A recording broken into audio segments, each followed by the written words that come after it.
हरीश रावत का डीडीहाट दौरा क्या 2027 के लिए कांग्रेस में नई ऊर्जा लेकर आएगा?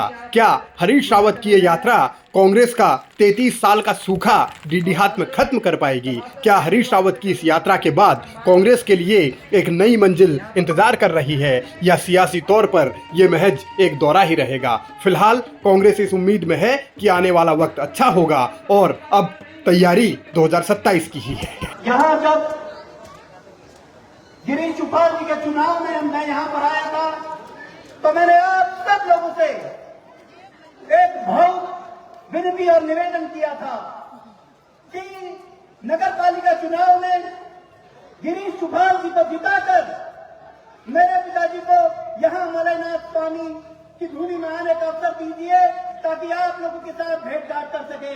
और मैं इस मंच में उपस्थित सभी नेताओं से विनती निवेदन करना चाहता हूं कि यहाँ की जनता के लिए एक बार जोर से ताली बजा दीजिए।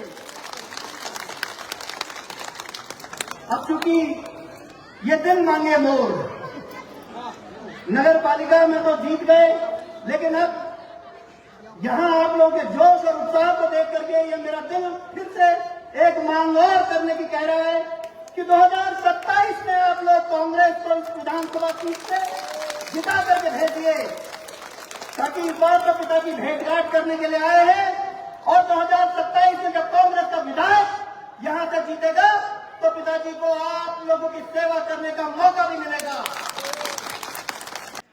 2027 का नतीजा क्या होगा ये तो डीडीहाट की जनता तय करेगी, लेकिन कांग्रेस के भीतर उम्मीद इसलिए जगी है क्योंकि नगर पालिका के चुनाव में गिरीश चुफाल को यहां जनता ने नगर पालिका का चेयरमैन बनाया। कांग्रेस को इसीलिए लग रहा है कि थोड़ा सा खाद पानी दिया जाए तो शायद कांग्रेस को फसल काटने का मौका विधानसभा चुनाव में भी मिल सकता है। इसीलिए कार्यकर्ताओं का उत्साह बढ़ाया जा रहा है, नेताओं को एकजुट किया जा रहा है, एक रणनीति बनाई जा रही है। चुफाल के इस किले को कैसे भेदा जाए उसके लिए तरह तरह के प्रयास किए जा रहे हैं। और उससे पहले यानी कि विधानसभा चुनाव से पहले कांग्रेस ये भी सोच रही है कि क्यों न जो पंचायत के चुनाव होने हैं वहां भी मजबूत पार्टी को किया जाए।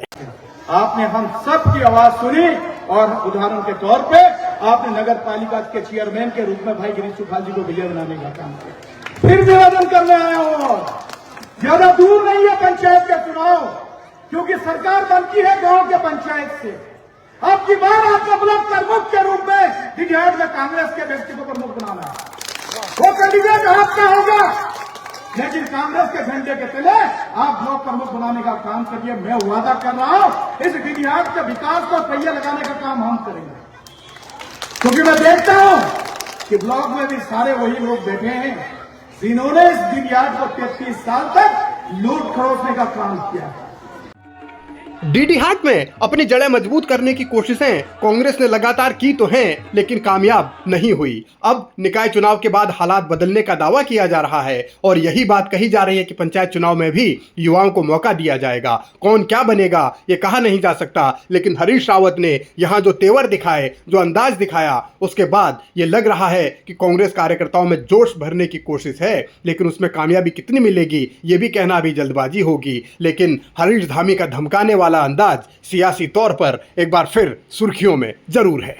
और मैं इस मंच से सावधान करना चाहता हूं नेताओं को, सत्ता की आड़ पे कांग्रेस के कार्यकर्ताओं का उत्पन्न करने की कोशिश न करें, और जिनके अगर शीशे के हैं वो तो विशेष तौर पर ध्यान दें कि वो दूसरे के घरों में पत्थर न मारा। मैं आज देख रहा हूं कि यहाँ के विधायक जी जगह जगह जा रहे हैं और कह रहे हैं हम कामों की जांच कर रहे हैं। इन 33 साल में क्यों नहीं हुई कामों की जांच? आज जब आप नगर पंचायत के चुनाव हार गए तो छोटे छोटे जो है जो बेचारे ठेकेदारी करके अपने परिवार की आजीविका चला रहे हैं या यहाँ के लोगों को रोजगार दे रहे हैं, उनका उत्पन्न करने का काम कर रहे हैं। अगर यही काम आप 33 साल पहले से लगातार करते तो मैं कहता आप जनहित के मुद्दों को लेकर, जनता के बातों को लेकर आप जा रहे हैं। और मैं अभी जब डीडीहाट आया तो हमारे युवा साथियों ने कहा कि हम जितने भी कांग्रेस के लोग अगर काम कर रहे हैं तो सूचना का अधिकार मांगा जाएगा। मैं साफ तौर पर कहना चाहता हूं अधिकारियों को भी, अगर सत्ता के पक्ष में अगर हमारे कार्यकर्ताओं का उत्पीड़न हुआ तो निश्चित तौर पर मैं वही पुराना हरीश धामी बनकर तुम्हें सबक सिखाने का काम कांग्रेस अपने तौर पर काम करेगा, लेकिन उससे पहले हम आपको बंधक बनाकर आपको दंडित करने का काम करेंगे। ये कांग्रेस के सिपाही है, इन्होंने इस देश की आजादी की लड़ाई लड़ी है इनके पूर्वजों ने।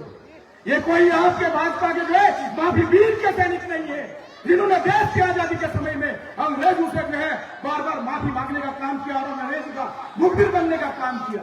ये कांग्रेस के उस विचारधारा के लोग हैं जिन्होंने इस देश की आजादी के लिए, जिनके पूर्वजों ने अपने खून पसीने बहाए हैं, कठोर से कठोर जेल की यातनाओं को सहा।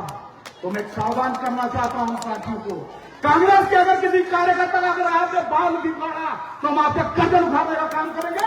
मैं ये सावधान कर रहा हूं आपके मंच से। अगर जांच होगी तो पूरे गिरियाट के पूरे जिले की जांच होगी, केवल कांग्रेस के कार्यकर्ताओं की नहीं होगी। इसलिए मैं कांग्रेस के साथियों से भी कहना चाहता हूं, मैं आपका वही यूथ कांग्रेस का साथी हूं। जहां पर आपका उंगली उठेगी आप गलत मत करिए। आप रात के 2 बजे भी आवाज लगाएंगे तो आपका भाई आपके जो है सेवक के रूप में या इस्लामी कांग्रेस का सिपाही आपके साथ खड़ा रहेगा। आपके ऊपर हाथ उठने से पहले मुझको हाथ उठाना पड़ेगा। मैं ये इन सबको कहना चाहता हूं। डीडीहाट जीतने के लिए कांग्रेस पूरा जोर लगा रही है। अभी चुनाव दूर है विधानसभा के, लेकिन रणनीतियां बनने लगी हैं। अपने अपने तरीके से आकलन किया जा रहा है, नब्ज टटोली जा रही है जनता की भी, नेताओं की भी, कार्यकर्ताओं की भी। उम्मीदवार कौन होगा ये तो बहुत दूर का सवाल है, लेकिन उससे पहले क्या कांग्रेस का संगठनात्मक ढांचा डीडीहाट में इस तरीके का बन पाएगा कि वहां जीतने की स्थिति हो? क्योंकि राज्य बनने के बाद विधानसभा चुनाव में कांग्रेस डीडीहाट की सीट कभी जीती नहीं पाई। इसीलिए अब नई रणनीति और नए चेहरों के साथ आगे बढ़ने की बात है। सवाल है कि किस तरीके से कांग्रेस अपने मिशन में कामयाब हो पाएगी।